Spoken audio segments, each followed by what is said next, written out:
Beers with Chad. Hey everybody, what is up? Chad Wesley Smith here. Beers with Chad is back. Combo Jug Life Beers with Chad episode. I'm gonna try and get back in the rhythm of doing these episodes, talking about lifting stuff, sport performance stuff, business, motivation, lifestyle, all kind of things. So subscribe to the Jug Life podcast, subscribe to the Beers with Chad feed, as well as its own feed, because I get into some stuff that really wouldn't pertain to the regular Jug Life topics, but for today, we'll combine them. I'm not drinking beer. I'm drinking protein and coffee because, well, it's 3 p.m. I got to train some jiu-jitsu later, and my time is still all fucked up from traveling back from IPF Worlds in Sweden.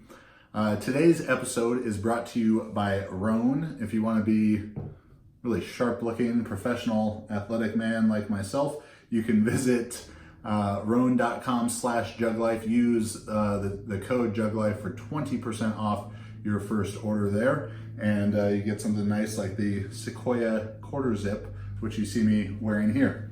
So what I want to talk to you about today is the book Range. It just came out by David Epstein. If you're not familiar with David Epstein, he also wrote The Sports Gene, which is one of my favorite books. Go check that out. And Range is about how generalists succeed in a specialist world. And it was a book that I've been looking forward to reading, or rather to listening to, because I do audio books for some time, really since I heard that it was coming out, because I've really enjoyed every presentation that I've heard from David Epstein. Really enjoyed The Sports Gene, and it was going to be talking about one of my favorite topics, which is long-term development and skill acquisition. And the book is framed with the idea of essentially Tiger Woods versus Roger Federer, or early specialization versus generalist development, and then late specialization, where famously Tiger Woods played just golf all day, all night, all the time, from as soon as he could walk, maybe even a little bit before. And Roger Federer played a myriad of different sports for his whole life up until about age 18 or 19, when he decided to focus on tennis and subsequently become the best tennis player in the world.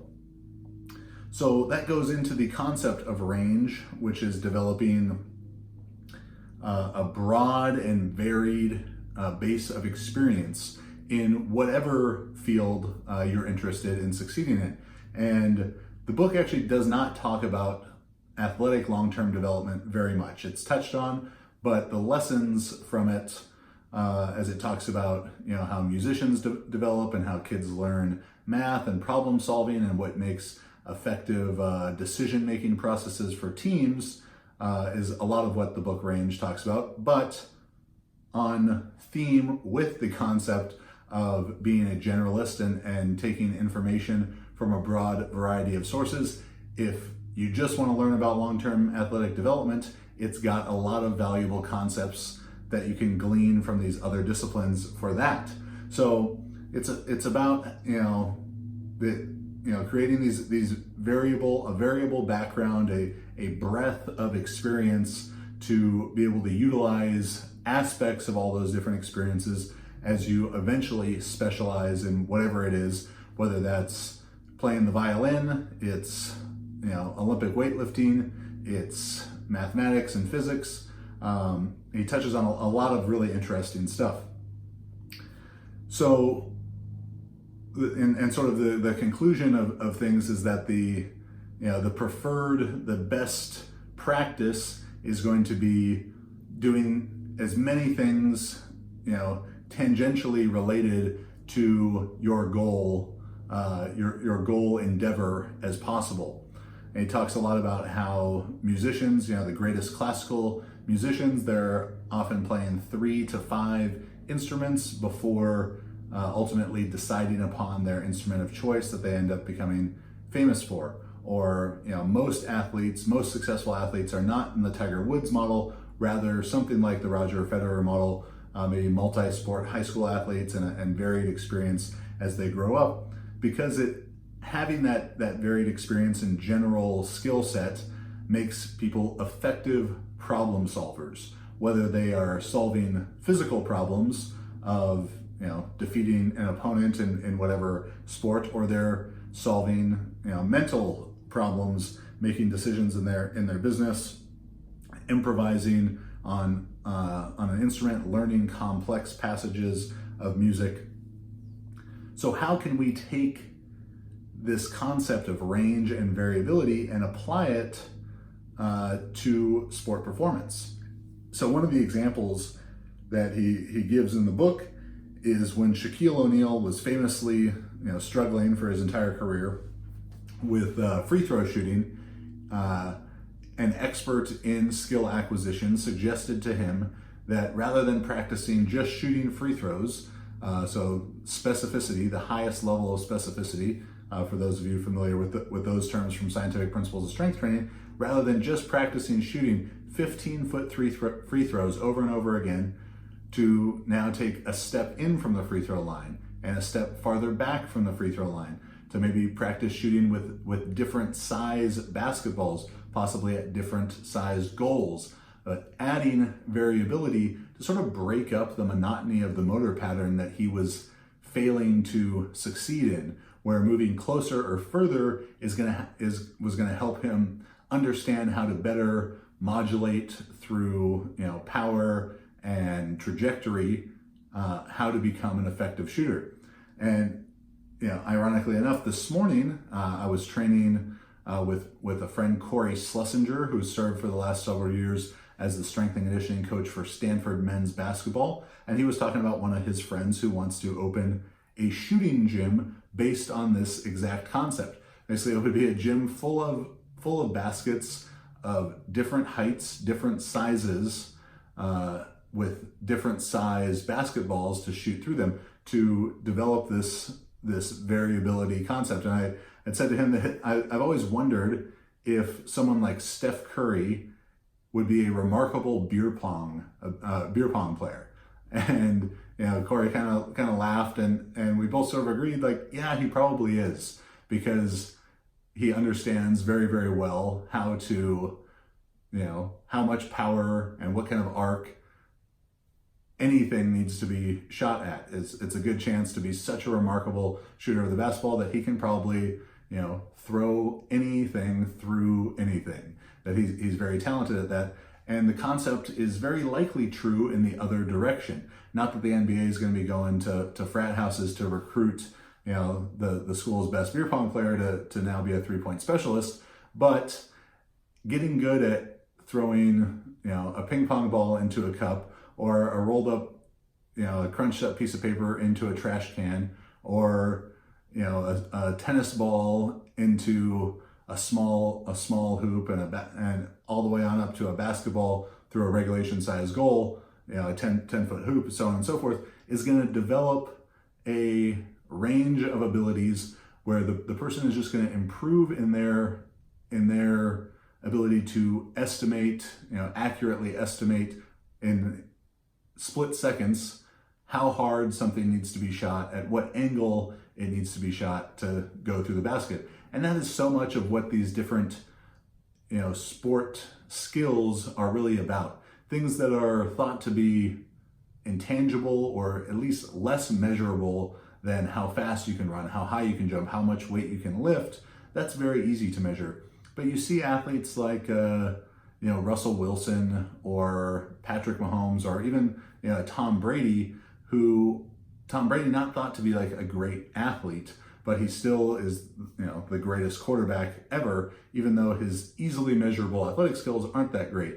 But maybe as a combination of his baseball background, where he was a professional level baseball player. I'm not sure off the top of my head if he had actually gotten drafted at a high school or not, and then his years of experience, he understands how to be accurate with the football, but because he can very quickly, basically subconsciously, judge these distances and angles that he needs to deliver the ball at, and it's going to change his arm angle. And you see that a lot with Patrick Mahomes, throwing off, as they say, different platforms, and also with the baseball background, professional, drafted into professional baseball.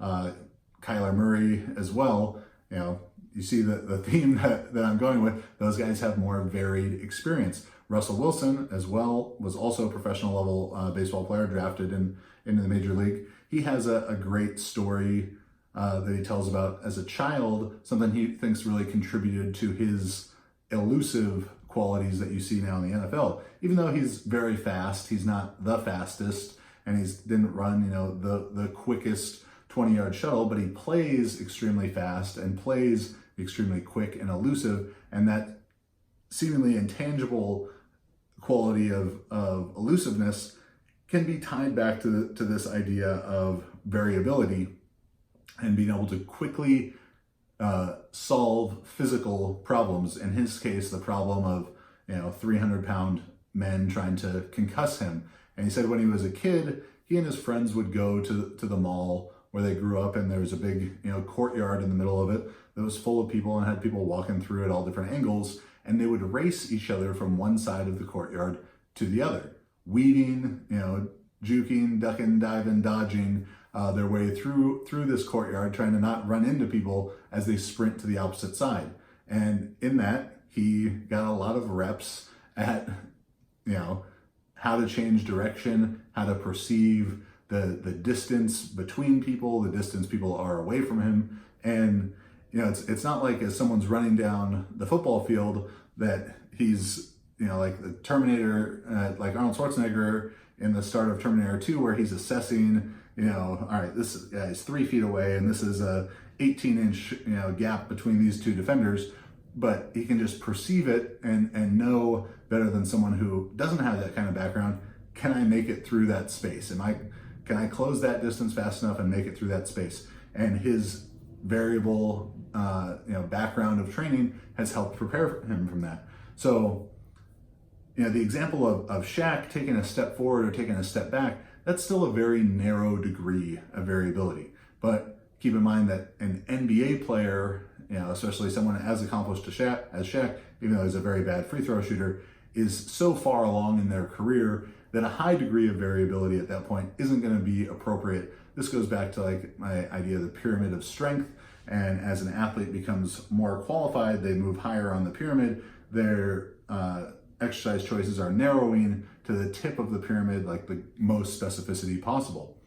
But as you have lesser qualified athletes, whether that's high school, youth, or even little kids, more variability is going to be appropriate. So if you were working with like a high school defensive lineman, maybe a sophomore in high school, and he's someone who wants to go on and be successful, to play college football and maybe even beyond that, he can have a greater degree of variability throughout his whole year of training. So that might be in the fall, playing football, in the winter, wrestling, and then in the springtime, throwing the shot put and discus, or maybe playing on a club rugby team, things that are related but not the same. So how can this relate to lifting as well? Well, it's through different phases, more general phases further away from competition. It may be appropriate to do a lot of strongman type of training and, not do any of the competitive variations of squat, bench, and deadlift. And then as you get closer and closer to competition, you need to do more and more of that. And then in the bigger picture, over the course of your career, early in your lifting career, you can have much greater variability in your exercise selection from a broader pool. As you become more and more qualified, less exercises are going to transfer. You'll get more into the idea, the equivalent of the Shaq shoot from 14 feet and 16 feet rather than just 15 feet. A pretty narrow scope, very similar to actual free throws. So where you draw those lines in exercise selection, that's probably a topic for a different day. So all of this goes to the concept of the outsider's advantage, which is the title of one of the chapters in Range. And as cliche as it may sound, what my real takeaway from this was, like, if the only tool you have is a hammer, then every problem is a nail. If all you ever do is talk to powerlifting coaches, about how to solve training problems, all you have are powerlifting solutions or weightlifting or whatever concept. So it's valuable to learn from outsiders so you can better solve problems. Because if you're trained as an engineer, you only and you have a team of 6 engineers and they all have pretty similar type of training, they have a much more limited scope of how to solve a problem. And in the book, he's got a lot of great examples of this, things from like the Challenger explosion to the development of treatment for AIDS, how outsiders to those either could have helped or were hugely impactful. So as you're listening to this as a lifter or a coach, I would highly encourage you to learn from people outside of your discipline. So whether that is you're a powerlifter or powerlifting coach, you need to talk to weightlifting coaches, to sport performance coaches, to track and field coaches, as well as people entirely outside of that discipline, because being an effective coach is about more than just sets and reps and percentages on a paper. It's about more than just technique, understanding biomechanics, but it's also about communication. It's about effective leadership. It's about being able to motivate people towards what they need to do. So talking to physical therapists, talking to sports psychologists, general non-sports psychologists, people who are effective leaders, I would encourage you towards all of that.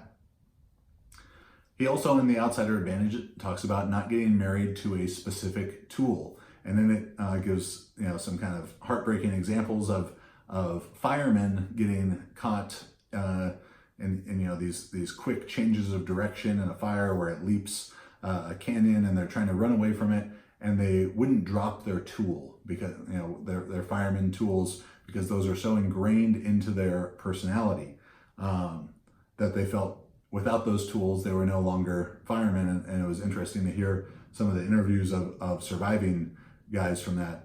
But again, if all you've got is a hammer, then every problem looks like a nail. And this is probably something that I myself am certainly guilty of maybe too often having like a myopic view of how I see training for strength. So being able to take a step back to think, how would whatever other person or someone from outside this field go about fixing this problem can be a really useful exercise. Because so often it's these breakthroughs are made when outside thinking is applied. And this reminded me as I was listening to it of one of my favorite moments in 30 for 30, which I love all of those movies, those documentaries. Bill Simmons, if you're listening, I really enjoy them. Holla at your boy, we can be friends. It's from the episode, or the one called Of Miracles and Men. And it looks at the miracle on ice, essentially from the Soviet Union's point of view. And hockey was not really a sport in the Soviet Union until like the mid-60s. They played a variation of hockey called bandy, which coincidentally enough is one of the sports that Max and I had talked about when we talk about powerlifting getting into the Olympics. It's about on the same level as bandy, which you've probably never heard of. But as they transitioned from playing bandy to playing hockey, Canada was the world power in hockey, and the coach, and it said, how could we pass Canada by following along the same path that they are? How can we play the Canadian style of hockey better than Canada already plays it? And the answer was they couldn't. So he, the way he terms it is that Canadian hockey, the one man with the puck controlled the action of the other 5, but in the Russian style of hockey, the 5 men without the puck controlled the actions of the one with it. And he had to be innovative in his thinking and actually tried to avoid watching much hockey or Canadian hockey particularly, because he didn't want his mind to be sort of clouded by that. He only wanted new experience and new innovation. So that was a really interesting concept, and I think very much applies here to the concept of the outsider advantage. So as a lifter, as a sport performance coach, you can apply these concepts in very general training phases where you're doing things that you see, if you're a powerlifting coach, doing things you see weightlifting coaches do, or CrossFit coaches, or sport performance coaches. You can take these ideas from other disciplines and use them effectively for your athletes. Still thinking about, scientific principles of strength training, specificity, overload, all that good stuff, but it can definitely have its place, and certainly has its place in long-term development strategies as you look at, kids growing up to become, athletes, taking the Roger Federer model rather than the Tiger Woods approach. And there's gonna be a lot more success stories from the Federer model than there is the Tiger Woods model, especially because that super early specialization of all, doesn't lend itself that well to anything, but if it, it does lend itself to golf much better than, let's say, basketball or soccer, because golf is so structured, repetitive in nature, not nearly as dynamic in its decision-making processes. If you want to learn more about the long-term development strategies, check out our Jug Life episode, Youth Training Considerations, which I reposted just a couple weeks back as a Jug Life classic episode.